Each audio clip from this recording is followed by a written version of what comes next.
توندوتیژی جیاکاری و چۆسانەوە دژ بە ژنان لە نێو کایە کۆمەڵایەتیەکاندا.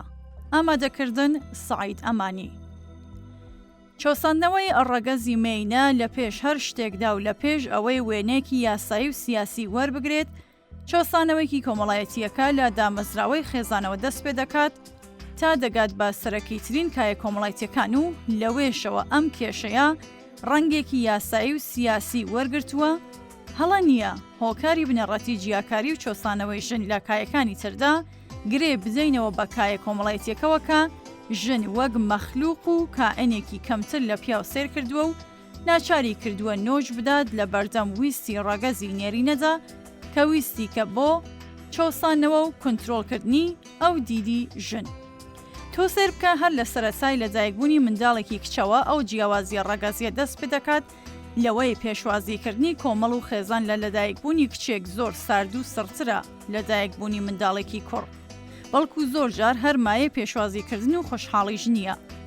دووە بە دوای ئەوەش لە پرۆسێسی ناولێنانانی هەر یەک لە کچ و کوڕدا بەر حاڵەتێکی لەم چەشنە دەکەوین، ئەمیش بەوەی ناوی کچان دەنێن ناسک، تریفە، خونچە، پەپولە، سروە و هیتر، لە بەرامبەریشدا ناوی کوڕان دەنێن پۆڵە، تۆڵە، سەرباز، بەهێز، سەرچڵ، سەرکەش و هیتر. خۆی لە خۆیدا ئەم ناولێنانە هەنگاوێکی سەرەتایی و گرنگی سایکۆلۆژی و عەقڵیەتی سیستمی پاتریاکیە بۆ جیاکردنەوەی دوو ڕەگەزەکە لە یەکتر. ڕەگەزێکیان کە مێنەیە ناسکتر و لاواستر و سۆزدارترە لە ڕەگەزەکەی ترکە نێرینەیە. بەم پێیەش هەر یەکەیان دەبێت هەڵگری ناو نازناوێک بن لەگەڵ خەسڵەت و تایبەتمەندیە فیسیۆلۆژی و بایۆلۆژیەکاندا هاوتەری بێت.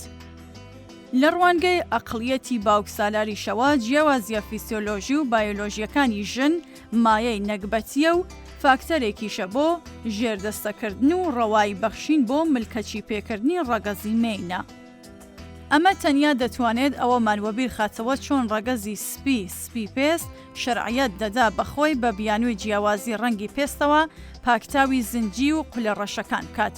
هەمیشە ڕەگەزی ئەنگلۆ سەکسۆنی بە بەهای ڕەگەزی باڵا و شانازیکردن بە چاوی شین و پێستی ناسکی سورباوی خۆیانەوە ژیانیان لە ئەفریقیەکان کردە دۆزەخێکی زەمینی. لە کاتێکدا ئەم حاڵەتە خۆی لە خۆیدا ڕێژەیە، بەڵکو بە پێچەوانەوە لە چاویلکەی ڕەشەکانەوە سپی بوون ئەو پەڕی ناشرین بوون و بێزاراوی بووە. هەروەک کۆمەڵناسی ناسراوی عێراقی دکتۆر عەلی ئەلوەردی نمونەیەک لەم بارەیەوە دەهێنێتەوە چۆن کۆمەڵە ڕەشپێستێک گاڵتە بە سپی پێستەکان دەکەن چونکە زۆریان لەلا ناشرین بوون.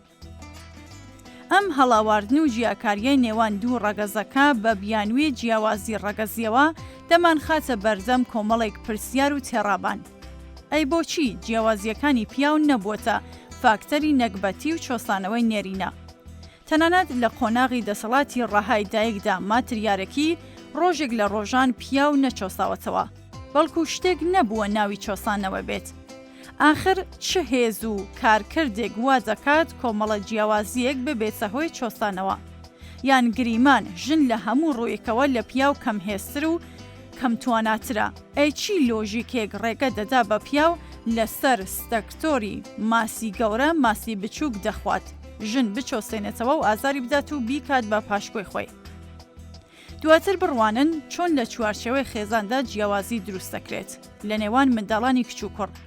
هەر لە سەرەتاوە کەج ڕادەهێنرێت و فێر دەکرێت پابەندی چواردیواری ماڵ و چوارچێوەی خێزان بێت و هێدی دەبێت خۆی بگونجێنێت لەگەڵ ژیانی چێشتخانە و دوواجاریش ببێت باشترین کابان و لە هەمان کاتدا پارێزگاری لە شەرەفی بنەماڵە بکات کە ڕاستەوخۆ بەجەستەی ئەوی مێینەوە نووساوە و لە هەر خڕووقاتێک لە دەرەوەی ترادیسیۆنی خێڵ و کەلتوری بنەماڵە شەرەفی بنەماڵە و خێڵ ڕووشاوە و ئەو کەسەشی لاساری و سەرپێچیەکی لەم چەشنە بکات ژیانی مەحکومە بەمەرگ.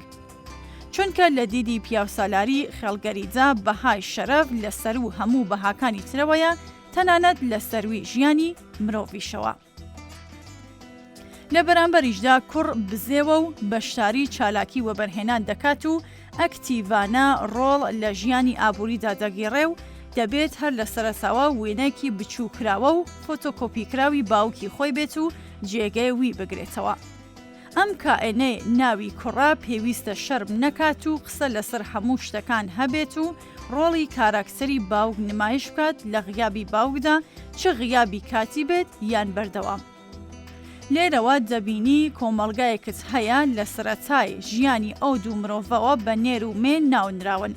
بە شێوەیەکی سیستماتیک و توندوتێژ کار لەسەر جیاکردنەوە و دوورە پەرێزیان لە یەکتر دەکات و دەیەوێ بە هەر یەکێکیان بڵێت تۆ خاوەنی تایبەتمەندی خۆتیت و پێویستە سونەت و یاسای ژیان و خەسڵەتی ڕەگەزی خۆت بپارێزیت. تۆی ژن دەبێت کەم قسە بکەیت و لە کاروباری پیاواندا بێدەنگی هەڵبژێریت و جوانترین ئەدگاری کۆمەڵایەتیت بە شەرەف و شەرمێنیەوە هەروەک ئەو پەندە کوردیە دەڵێت پیاوی شەرمن شانەیەک ناهێنێت بەڵام ئافرەتی شەرمن شارێک دەهێنێت. کەچی دەبێت ئەوی پیاو بێچاوڕوو بێت و بەردەوام ئامادەی لە کۆڕ و کۆمەڵی پیاماقوڵاندا هەبێت و لە هەموو چالاکیەکانی ژیانی خێزان بگرێتە ئەستۆی خۆی. بەم شێوەیەکە لەسەر هەد و ڕەگەزەکە دەکرێت بە تایبەتی لە پتەمەنی هەرزەکاریدا کە بە تەواوەتی لە یەکدی گوێ دەکرێنەوە و تا ڕادەیەکی زۆریش دوورە پەرێز دەبن لە یەکتر و تەنانەت نامۆ دەبن بە یەکتر و کەمترین زانیاریان لەسەر تایبەتمەندیەکانی یەکدی دەبێت. هاوکاتیش لە هەناوی خێزاندا کوڕ وەک شازادەیەک مامەڵە دەکات و قسەی زیاتر دەخوات و زیاتر گوێ لێ دەگریێت و بایەخی پێدەدرێت. تەنانەت لە زۆرترینی ئەو شتانەی پەیوەندیان بە ژیان و چارەنووسی کەجیان خوشکەوە هەیە ئەوەندەی گوێ لە باوک و برا دەگیردرێت نیو هێندە حساب بۆ بۆچوونی کچەکە خۆی ناکرێت. ناموسپەرستی کارڕەگەزێکی کوشندەی کەلتوری بەشێک لە کۆمەڵگای کوردەواریە یەکێک لەو نەریتە قێزەوەنانەی تیرۆر و کوشتنی ژنانی کردووەتە کرزەیەکی یاسایی بگرە پڕشانازی و بەختەوەری.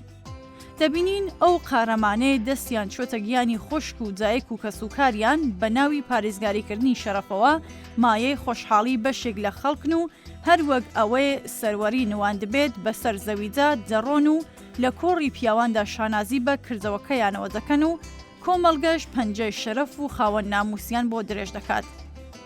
ئەم کەلتوری کوشتن و بڕینەکە ڕەگی لە مێژووی کۆمەڵدا داکوساوە و یەکێکە لە نەریسە هەرە نەگاتیڤەکانی کۆمەڵگە ئێمە هێشتا وەک تابووێک و وەک هەڕەشەیەک بەسەر سەری ژنی کوردەوە ئامادەی هەیە.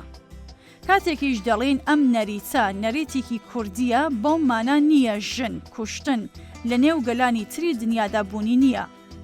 بەڵام ژن کوشتن و بەهانەی کوشتن لە وڵاتانی تر ڕەهەند و مانە و هۆکاری تری هەیە.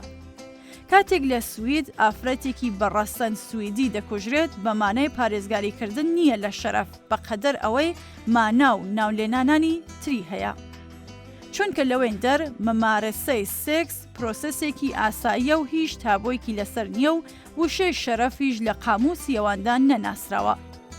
تەنانەت نووسەرێکی سویدی نینا برۆک لە کتێبەکەیدا بە ناوی لەژێر لێفەپەمەیەکەوە شانازی بە کۆمەڵگەیەوە دەکات بەوەی منداڵانی بێژ و ناوناوە منداڵانی عشق بەڵام کوشتنی فادیمە شاهدیناڵ لەلایەن باوکیەوە ڕاستەوخۆ کوشتنێکی شەرەفی بوو کە باگراوندەکەی کەلتوری کوردیە و بەشێک بوو لە پرۆسەی گێڕانەوەی ئابڕووی بە حساب تکاوی بنەماڵە.